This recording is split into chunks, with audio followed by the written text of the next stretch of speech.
The Midnight Markets podcast by the GWU Stock and Portfolio Management Club features student discussions on finance and market trends. This content is informational only, not professional advice. Hello, everyone. My name is Sophia. Welcome back to the Midnight Markets podcast. Today I have two special guests. Hey guys, I'm Nasir. I'm a sophomore at GW from Hawaii. I'm studying finance and I'm the VP of operations for the Stock and Portfolio Management Club. Hi everyone, my name's Oscar. I'm the portfolio/fund manager for SPMC. I study finance and applied math, also a sophomore, and I'm super excited to be here.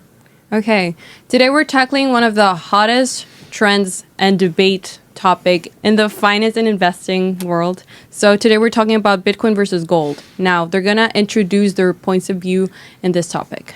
Yeah, I can start. So my opinion is that gold is a superior metric in order to hold value, in order to be more stable, for the governments to function, and for us to use as a value of currency. I think that there's a lot of reasons why it's better than Bitcoin, but one of the main ones, it's been around for hundreds of years, and it's been stable for hundreds of years, and it hasn't been left, and there hasn't been too much volatility over that time.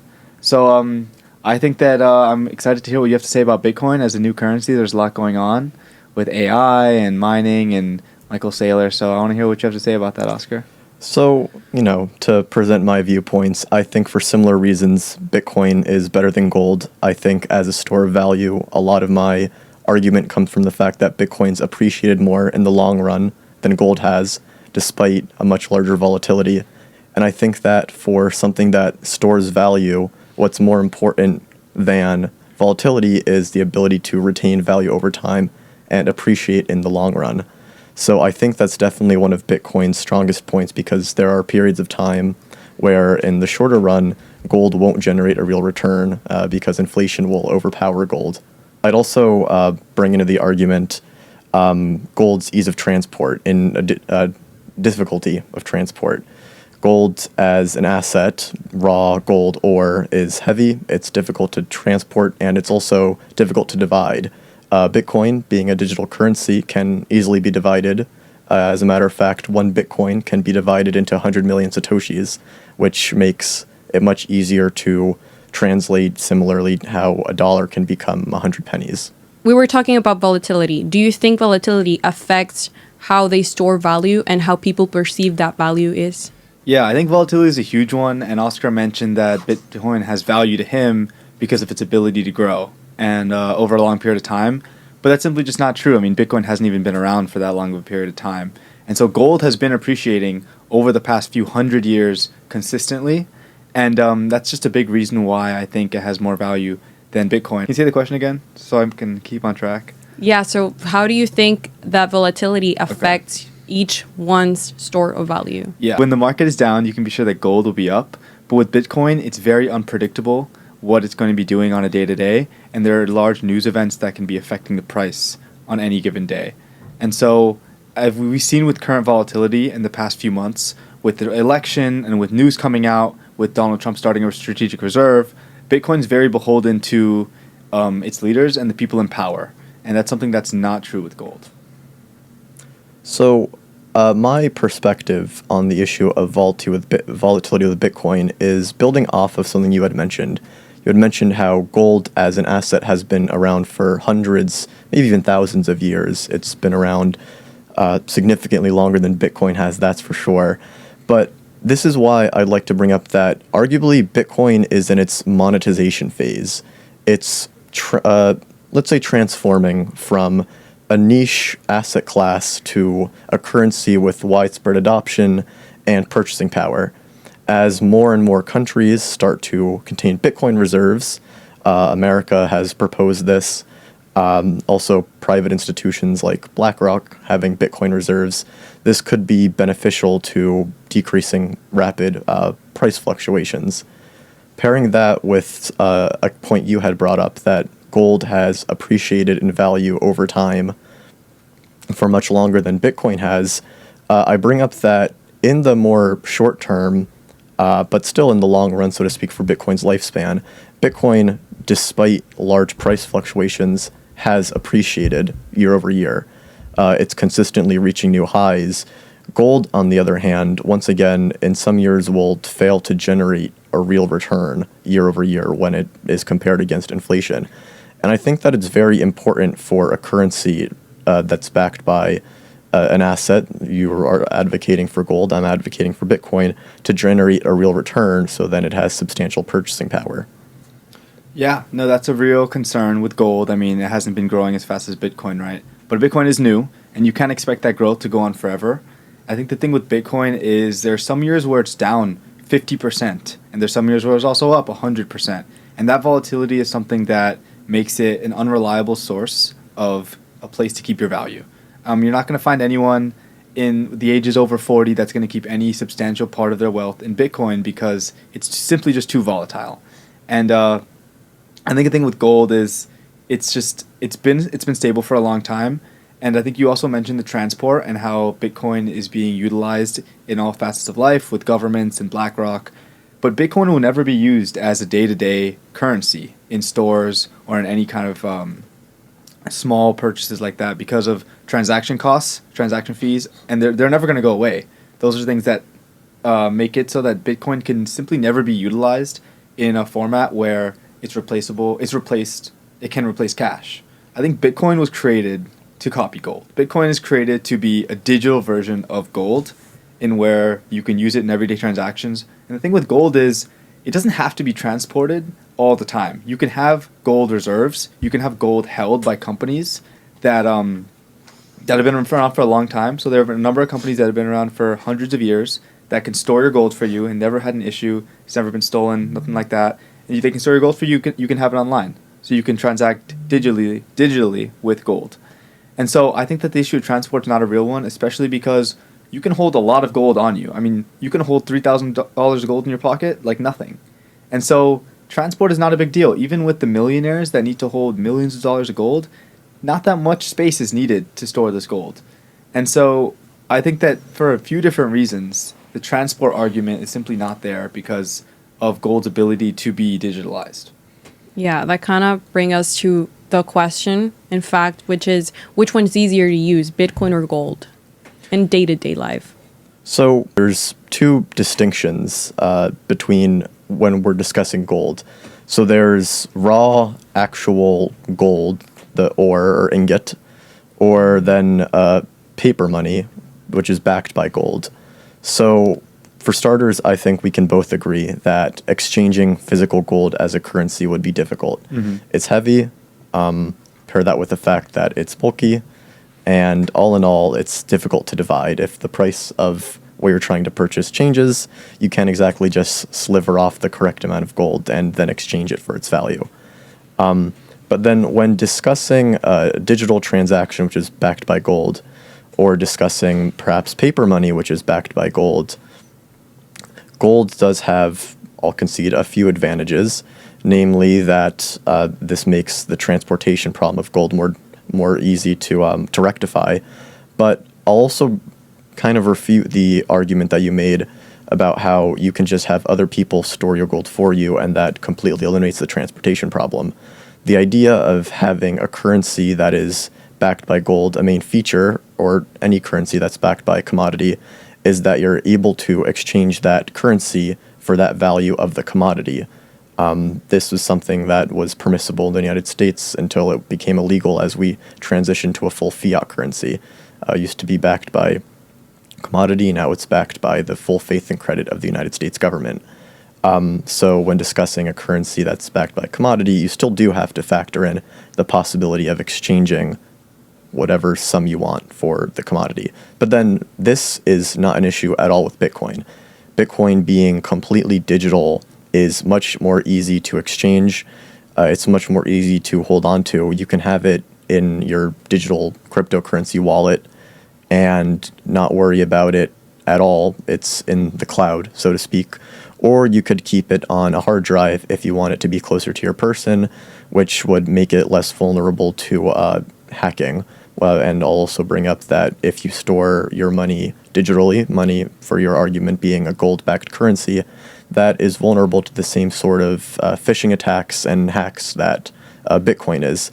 So I think that because Bitcoin is physically easier to be transported in person on, say, a hard drive than gold, and it can also be safer because the blockchain has to validate all transactions, I think for that reason, gold is less safe and less convenient, so to speak, than Bitcoin. Yeah, I hear you, and I definitely know that they're both subject to phishing attacks for sure. I think Bitcoin is also subject to, there is no kind of safeguard in terms of whether if you lose your Bitcoin, whether that's going to be recovered or not. I mean, I know we've heard about people losing hundreds of millions of Bitcoins because they forgot a password or they lost their hard drive. And so I think that a stopgap or some kind of safeguard in order to protect your currency is also important, because you don't want the only security for your Bitcoin to be one password that you could forget, that you could lose, that anything could happen to. And so gold is important because, and you mentioned that it's not able to be transferred easily, right? And you can't carry it around with you. But what you can carry around is your ownership share, which can be transferred very easily between people. So say you have a transaction and you want to do it during using gold, you can transfer an ownership share of gold held by someone else that will immediately transfer the ownership share to them. And so it's not decentralized, it's very centralized, but I think that it's very important to be centralized just because of the protection that you get from any kind of bad actors or even just yourself and losing that security. Do you have anything to say about that? I'm actually very glad you used the word decentralized, because I think I can now speak into one of Bitcoin and, more broadly speaking, cryptocurrencies' greatest strengths, and that is decentralization, the independence from any central governing authority. You brought up how when you have a centralized currency, such as a currency backed by gold, it's safe or more safe from bad actors, so to speak. But one thing that it's not safe from is institutions, such as central banks, manipulating things like the money supply and reserves in order to artificially decrease or increase the price to do things like stop inflation, increase or slow down economic growth.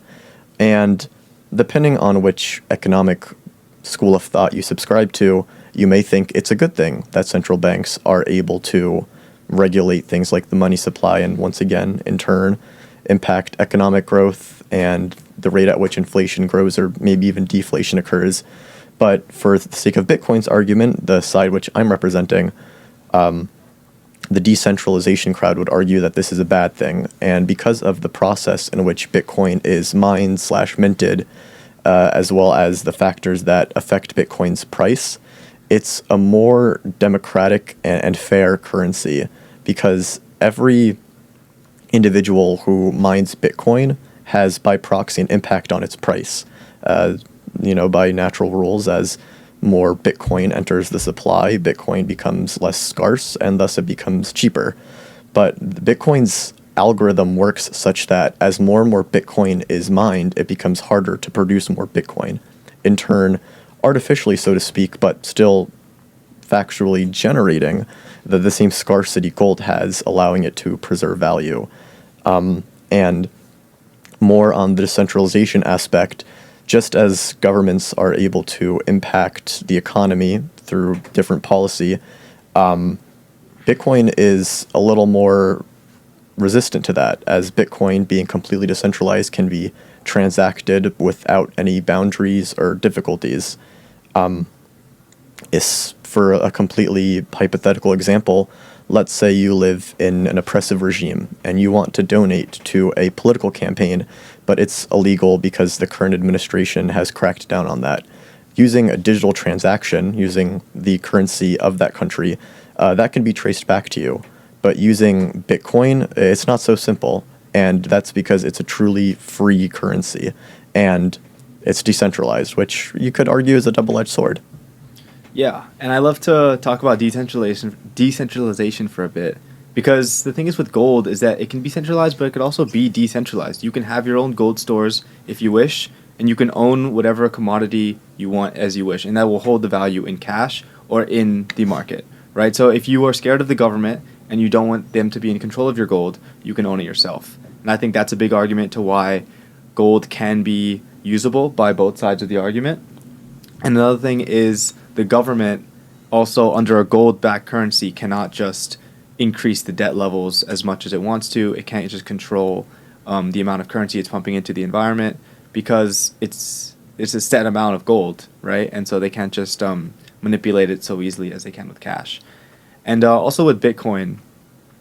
So you mentioned that if you wanted to donate to if you wanted to donate to a political campaign, right? You can do that with Bitcoin, but you potentially couldn't with cash or gold because if it was digital, then it could be tracked and stopped, right? But if you were living in that country and say you wanted to donate to a political actor, they can find that transaction because all transactions on the blockchain are public. If you have enough resources to go through it, they are all public and they can find you. It's not hard to do so, and it's been done many times before by people looking for that kind of information. So I think another thing with gold and cash is that it's private if you want it to be private. Maybe it can be stopped by governments that know what you're doing, but if the government truly wants to stop you, they can, because they can just see the transaction on the blockchain and they can come after you in any sort of way. So I think that argument is a little weak because it's public, and it's not just public to the government, it's public to everyone. Everyone can see the transaction. What you're talking about is the ledger, and the ledger is, let's just say, a thing that keeps track of all the transactions that occur regarding Bitcoin. And yes, it is public, but it is heavily encrypted, and it's not so easy to examine as you described. And let's say I, Oscar, were to donate to presidential campaign, it doesn't just say Oscar gave 1 Bitcoin to presidential campaign. It's heavily encrypted. There's code names for the wallet address of my own and the wallet address of the presidential campaign, which is a significant level of sophistication above if I were to just go into my bank account and Zelle or Venmo or wire transfer to that presidential campaign because I'm using their currency. They're more privy to that information, and governments are able to demand bank transactions through subpoenas, which isn't the same case with Bitcoin because, again, it's heavily encrypted. Very quick, Josh, if you could pull up what year it became illegal under executive order in the United States to have your own gold reserve. Yeah. And they confiscated all the gold. That's the one I was thinking of. This is the argument that I was going to go into. You brought up how gold can be decentralized, but because of FDR's executive order, the government can at any point confiscate any gold reserve you have. So if they believe that your reserve is sizable enough to threaten the centralization of a gold-backed currency, in the United States at least, which is where we're having this discussion, so that's where I'll base my argument, it's not really possible for gold to be decentralized or nowhere near as decentralized as Bitcoin because, again, if the government believes that your reserve is a threat, they have full legal authority to seize it and buy it off you, but once again, seize your gold. So, Josh, can you actually pull up the last time that a government seized someone's gold because of worries of threats to the national currency? Well, I think that was the last time they did it. So it hasn't been done. So the executive order you refer to was actually during the Great Depression, which was 90 years ago, and that was the last time any gold of any kind was seized for reasons of national security.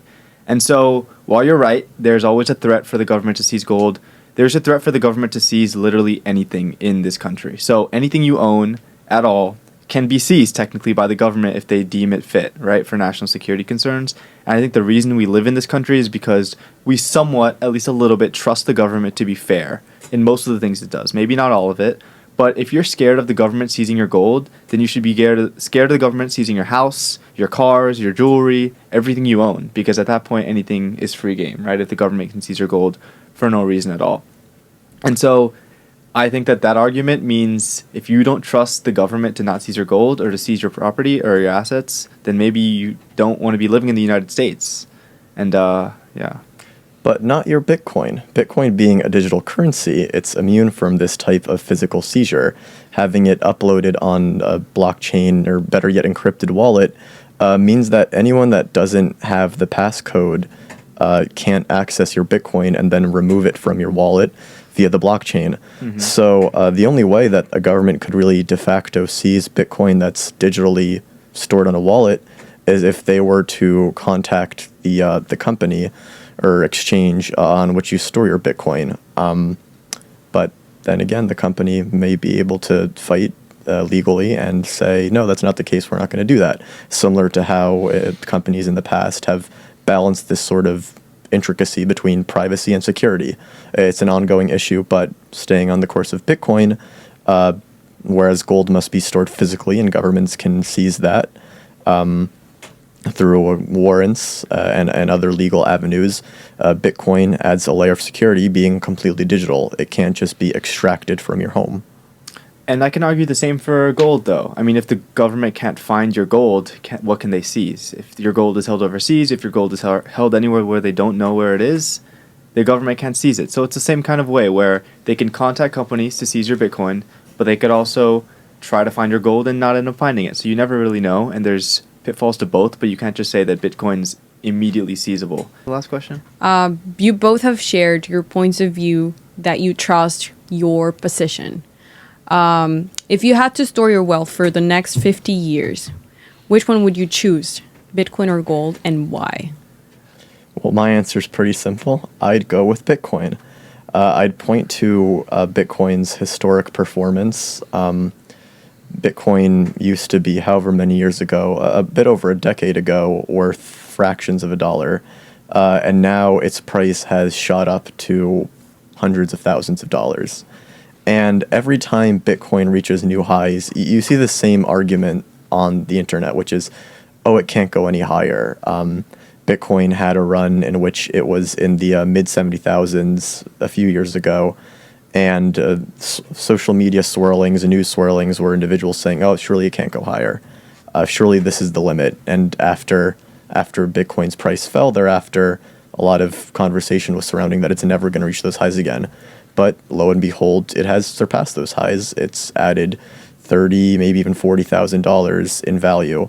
So just this track record of volatility, but you brought up storing it for how many years? 50. 50 years. So over the long run, Bitcoin in a bit over a decade has been positive. And I believe that this will be the trajectory for the next 50 years or the next 5 decades. And just for that larger return, I'd 100% store my money in Bitcoin.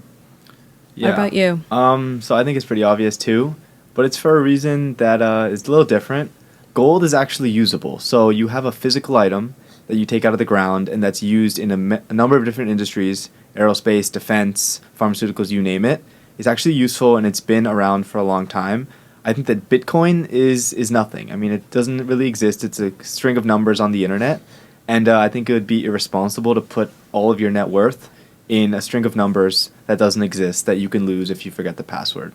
And so gold is usable, and it's a product that can be utilized within a number of industries. It's going to be usable for a long period of time, and that's never going to go away. And so that's why I think gold actually has real value, unlike Bitcoin that can be mined and sold, and mined and sold on the internet, and you waste a lot of energy creating it, so it's a net negative to society because we're wasting large amounts of energy, causing global warming and carbon emissions, creating this nothing. And I just think that it's going to have a shelf life and it'll eventually pass, as there are so many similar cryptocurrencies out there. And also Bitcoin can never really be used as a form of currency because of its transaction fees, transaction times, and I don't think that there's anything really compelling that makes it different than gold, other than its decentralization, which isn't really that decentralized if transactions are public. So, yeah, that's my. Do you have anything to say to that? 2 points. For starters, you brought up how gold is something that has value other than, in this argument, currency because it's utilized in manufacturing. And you explained how, it's found in the ground and it can be sold for value, and Bitcoin doesn't have that advantage. But I don't think it's that simple, because actual raw gold ore, as it's found in the ground, is diluted in stone and must be processed and refined and smelted into ingots, which can then be used for sale. So the idea that one can just acquire gold from the ground and then present it to, let's say, a chip manufacturer — gold's very widely used as a semiconductor because of its properties in chip manufacturing — it's a little erroneous to believe that it's that simple, because you don't really hear stories of people just bringing their gold to Apple or NVIDIA's door and saying, here, take it off me. And then I think the argument about Bitcoin being bad and detrimental to the environment because of carbon emissions, does mining not have the exact same disadvantages? Any mining operation generates severe greenhouse gas emissions because of the equipment, as well as different mining technologies such as using water. It poisons the water supply in reservoirs around the mining site. So Bitcoin is not immune from environmental impacts, but nor is gold. Also, you have to look at the, I guess, societal impacts that gold has had. There are stories, news reportings as well of miners working in gold mines in lesser developed countries and institutions taking advantage of the cheaper labor there. And gold, for that reason, also has a potential negative societal impact. And Bitcoin being completely computer generated doesn't really have that string attached. Yeah, that's a good argument. But I mean, I'd argue the same thing for Bitcoin, with the only difference is you're not really mining anything, right? So if you say that maybe gold mines have bad conditions and they utilize workers in a way that's not respectable, same thing with Bitcoin. I mean, where are they getting their energy from if it's fossil fuels? That's all across the world. How are they treating their workers? And I know that there's a lot of oil rigs and things like that out there that are extremely dangerous for workers to be on. And so it's the same kind of thing, but except for the fact that gold is actually useful in industry, in a lot of different industries. And Bitcoin, it doesn't really provide any kind of value to society at all. It you can mine, but what are you really mining? I mean, you're just solving mathematical equations, taking up large amounts of energy for equations. So that's the reason I don't really think that the energy is well spent in the Bitcoin area. So, to explain Bitcoin mining and how it generates value, it's because after the equation, so to speak, is solved or hashed, the blockchain, then the network of Bitcoin producing computers or platforms maybe, validates that it's correct, so to speak, and then adds that Bitcoin to the blockchain. You can imagine it as like a puzzle that will only ever have 21 million pieces, the supply of Bitcoin, and every time a new Bitcoin is minted, the blockchain then finds a place to put that piece and verify that it's correct. And for this reason, it's not really possible to generate more than 21 million Bitcoin. It'll be rejected by the blockchain before it can ever be transacted. So the point about how nothing physical is mined in Bitcoin mining is correct. Bitcoin being a completely digital currency can't be exchanged for an ore or ingot or a different commodity like a barrel of oil. But its value lies therein that it has a limited supply and it is difficult to mine. As I mentioned previously, the algorithm adjusts itself to be more challenging based on the rate at which mining is conducted.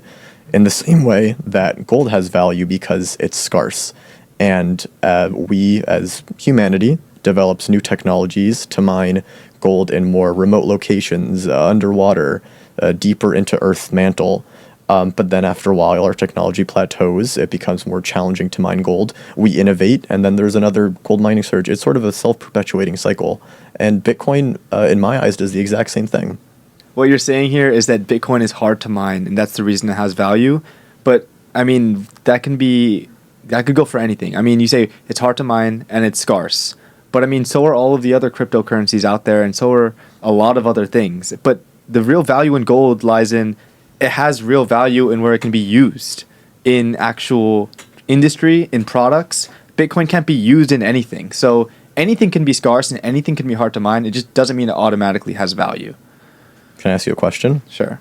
How does being able to be used for things such as you said gold can be used for many things, how does that make gold a better currency per se? Simple, because it can hold value, because it has something to back it.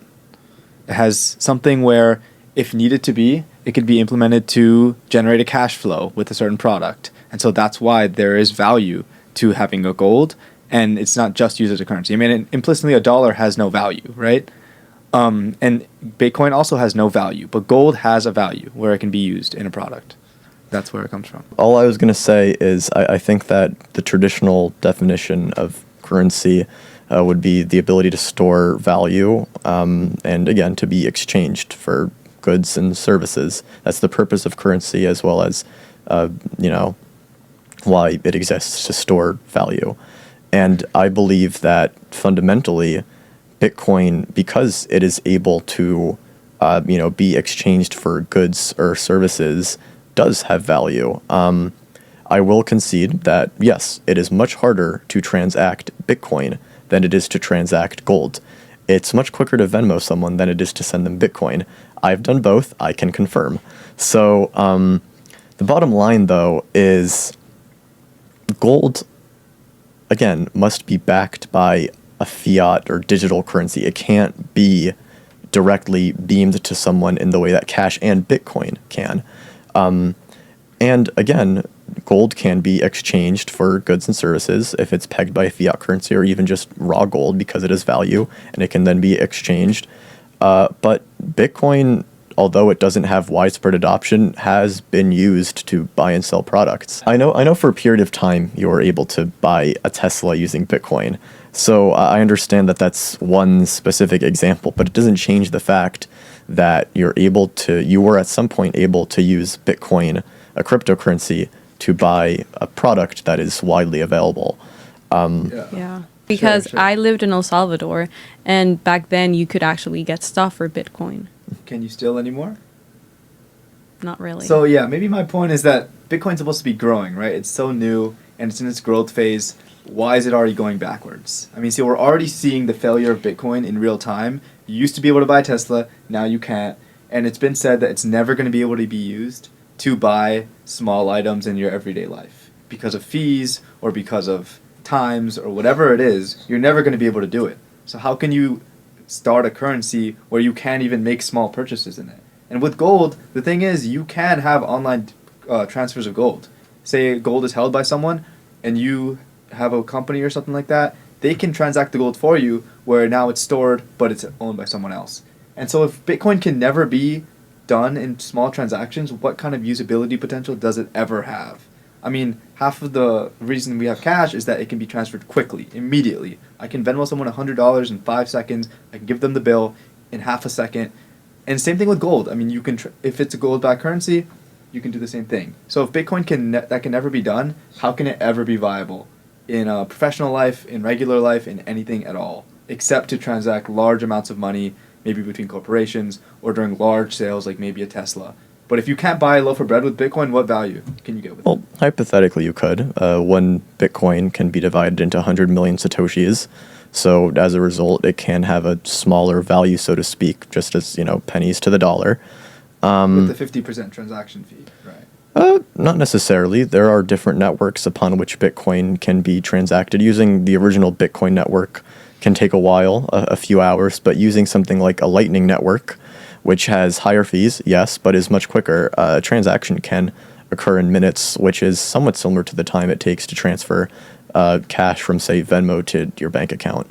So in terms of transferability, I'd say we've seen innovation. I just described Lightning networks have been a major breakthrough, so to speak, in the user-friendliness and, I guess, transportability of Bitcoin. But then to address your point about how you see Bitcoin regressing, when's the last time someone's used gold ore to buy something? Just gold? I mean, I think the point is that it can be used. So it doesn't need to be because we have a currency, but it can be. If it ever needs to be, it can be falled back on. And that's not really something you can say about Bitcoin. I mean, can you tell me the transaction fees on the Lightning Network? Do you have, as it may never be able to be fully utilized because of the high transaction fees that will incur as a result. And so we're lucky that very few people use it now. I mean, only the minority, this very small minority uses Bitcoin. Other than that, people are not really using Bitcoin, and we can all be thankful for that. But we're good. The rest of us are good with our currencies, and we're good living our life as normal people. So, yeah. Okay, thank you guys for your comments. Shout out to these amazing guests. Thank you for your insights. And tune in next week. We're going to have a really special episode. I hope you draw your conclusions out of this conversation too. The Midnight Markets podcast by the GWU Stock and Portfolio Management Club features student discussions on finance and market trends. This content is informational only, not professional advice.